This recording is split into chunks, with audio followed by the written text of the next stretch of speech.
Hind sir. जय हिंद बच्चों, इस समय आप लोग महामना इंस्टीट्यूट के यूट्यूब चैनल से जुड़े हुए हैं और इस चैनल में मैं आपका स्वागत करता हूं। आज हम लोग क्लास 9th भौतिक विज्ञान हिंदी माध्यम यानी एनसीईआरटी बुक फर्स्ट चैप्टर गति के पेज नंबर 121 के अंतः पृष्ठ के प्रश्नों को हम लोग देख रहे हैं और इसमें हम लोग क्वेश्चन नंबर 1, 2, 3 को देख चुके हैं। हम क्वेश्चन नंबर 4 को बताने जा रहे हैं। 1, 2, 3 को आप पिछले वीडियो में देखिएगा, पिछले वीडियो में वो क्वेश्चन उपलब्ध है। तो चलिए देखते हैं क्वेश्चन नंबर 4 क्या दिया हुआ है।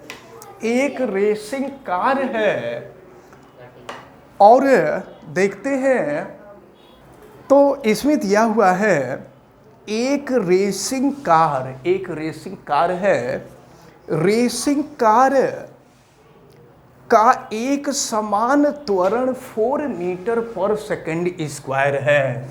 तो त्वरण को ए से प्रदर्शित किया जाता है और ये दिया हुआ है 4 मीटर पर सेकंड स्क्वायर। गति प्रारंभ करने के 10 सेकंड पश्चात, एक बात आप समझ लीजिए, जब कोई वस्तु गति करना प्रारंभ करता है ना, तो उस समय उसका जो प्रारंभिक वेग u होता है और ये 0 होता है। और फिर कह रहा है गति प्रारंभ करने के 10 सेकंड पश्चात t बराबर दिया हुआ है 10 सेकंड। 10 सेकंड के पश्चात वह कितनी दूरी तय करेगा। तो दूरी को हम यश से प्रदर्शित करते हैं। यश का मान आपसे पूछा जा रहा है। तो यहाँ पर देखिए यश पूछा जा रहा है, u मालूम है, a मालूम है, t मालूम है। तो अब हम लोग यहाँ पर गति के द्वितीय समीकरण का प्रयोग करेंगे।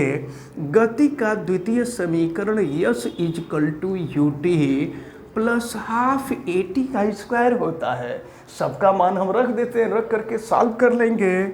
तो यश इजकल टू u की वैल्यू 0 और t का मान दिया हुआ है 10 प्लस हाफ a की वैल्यू दी गई है 4 और t का स्क्वायर, t का मान है 10, 10 है तो 10 का स्क्वायर। फिर देखिए 2 से अगर इसको हम कट कर देंगे तो 2 हो जाएगा और फिर देखिए क्या मिलता है।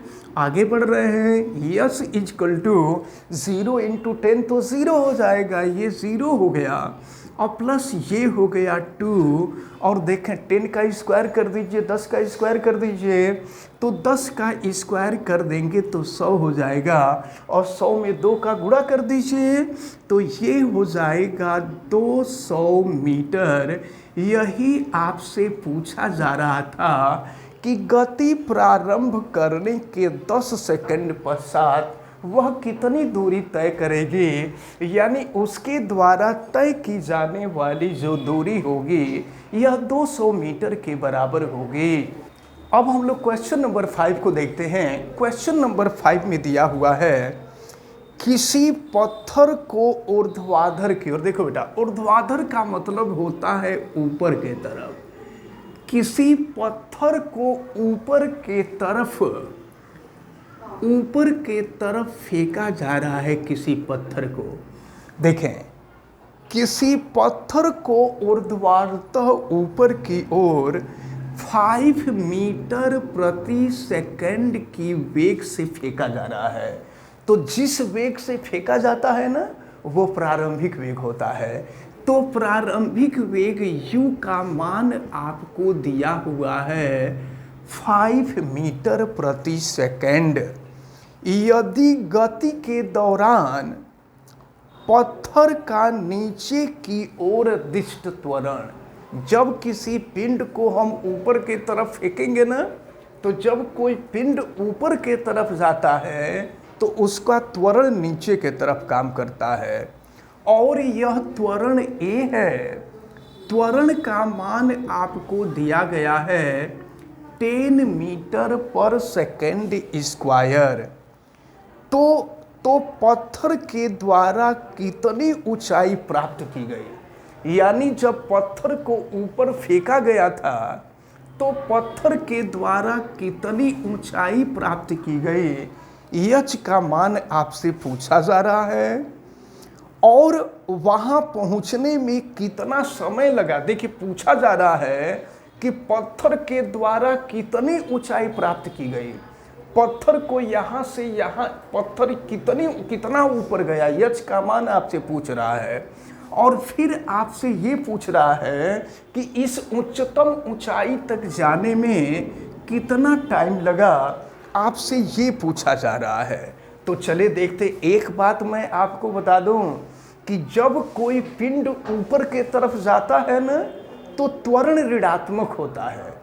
जब कोई पिंड, किसी भी पिंड को हम ऊपर के तरफ फेंकते हैं और पिंड ऊपर के तरफ जाता है तो त्वरण ऋणात्मक होता है। अगर यही पिंड नीचे के तरफ आता ना तो त्वरण धनात्मक हो जाता। तो चलिए यच का मान पूछा जा रहा है, तो देखें जो सूत्र होगा s equal to u t plus half a t का स्क्वायर होगा। लेकिन यस दूरी है, तो सुनिए जब पिंड क्षैतिज दूरी तय करेगा तो यस होगा, लेकिन पिंड क्षैतिज दूरी नहीं तय कर रहा, ऊपर के तरफ जा रहा है, तो इस दूरी के जगह पर यस के जगह पर हम यच कर देंगे, दूरी के जगह पे ऊंचाई हो जाएगा। अब हमें यच इजकल टू यू का मान दिया हुआ है 5 और टी का मान आपसे ये पूछा जा रहा था प्रश्न में कि वहाँ पहुँचने में कितना समय लगेगा, समय भी आपसे पूछा जा रहा है। तो एक बात आप ध्यान पूर्वक देखें ना, क्योंकि इस सूत्र का हम लोग प्रयोग नहीं करेंगे, हम लोग गति के तीसरे समीकरण का प्रयोग करेंगे।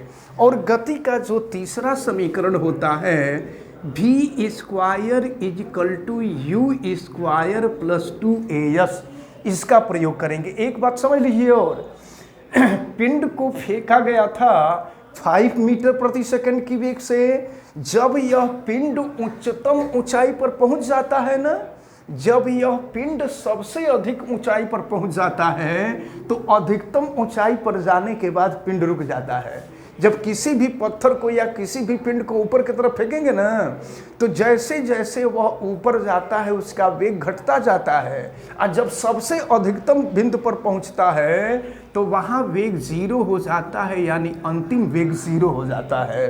तो अब हम यहाँ रखते हैं, और सुनिए त्वरण तो ऋणात्मक हो ही जाएगा, तो रख रहे हैं v का मान 0 है, u की वैल्यू आपको दिया गया है 5 का स्क्वायर प्लस 2, a की वैल्यू है -10 और यस के जगह पर यच हो जाएगा। अब देखें तो 0 इजकल टू 5 का स्क्वायर करेंगे 25, और ये देखिए प्लस में माइनस का गुणा करेंगे माइनस हो जाएगा, और ये हो जाएगा 2 और 10 का मल्टीप्लाई करेंगे 20 हो जाएगा। ये हो गया 20h। अब 20h को इधर ला दीजिए, तो 20h इजकल टू 25, तो h इजकल टू 25/20। तो अब जो है इसको आप कटा भी सकते हैं, 5 से कटा दीजिए, तो ये हो जाएगा 5 × 5 = 25 हो जाएगा, और फिर 5 चौका 20 हो जाएगा। तो अब देखें फिर क्या मिलेगा, तो जब 5/4 हो जाएगा, 5 में 4 से भाग दे दीजिए, ये हो जाएगा 1.25 मीटर। यच का मान आपसे पूछ रहा था कि यह पिंड कितना ऊपर जाएगा, यह पत्थर कितनी ऊंचाई तक जाएगा। तो यह पत्थर 1.25 मीटर की ऊंचाई तक जाएगा। और फिर आपसे पूछा जा रहा था कि कितना समय लगेगा। तो समय निकालने के लिए गति के प्रथम समीकरण का हम लोग प्रयोग करेंगे, और प्रथम समीकरण होता है v equal to u plus a t.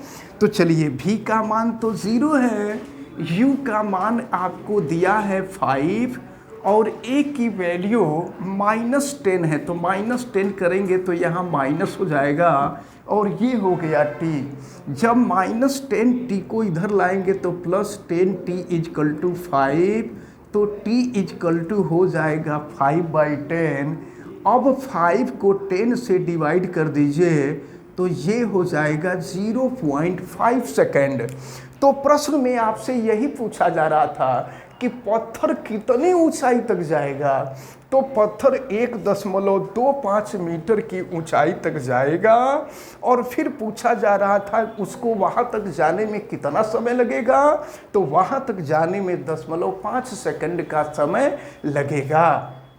तो इस प्रकार आज जो दोनों क्वेश्चन आपको बताए गए हैं, हमें उम्मीद है कि ये दोनों क्वेश्चन आपको बहुत अच्छी तरह से समझ में आए होंगे।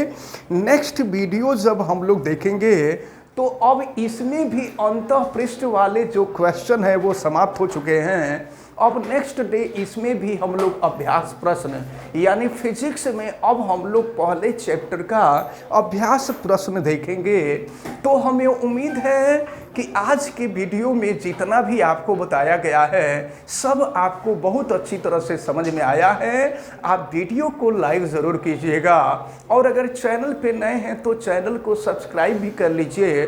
चैनल सब्सक्राइब करने के लिए यूट्यूब पे महामना इंस्टीट्यूट को सर्च कीजिए और फिर रेड कलर के सब्सक्राइब वाले बटन को क्लिक कर दीजिए, चैनल सब्सक्राइब हो जाएगा। इस वीडियो को मैक्सिमम स्टूडेंट तक शेयर कीजिए ताकि मैक्सिमम स्टूडेंट इस फिजिक्स के इम्पोर्टेंट न्यूमेरिकल को समझ सकें। क्योंकि आप देखें 9th में मैक्सिमम बच्चों को न्यूमेरिकल नहीं बताते हैं लोग, तो ये न्यूमेरिकल आपको जानने बहुत ज़रूरी है।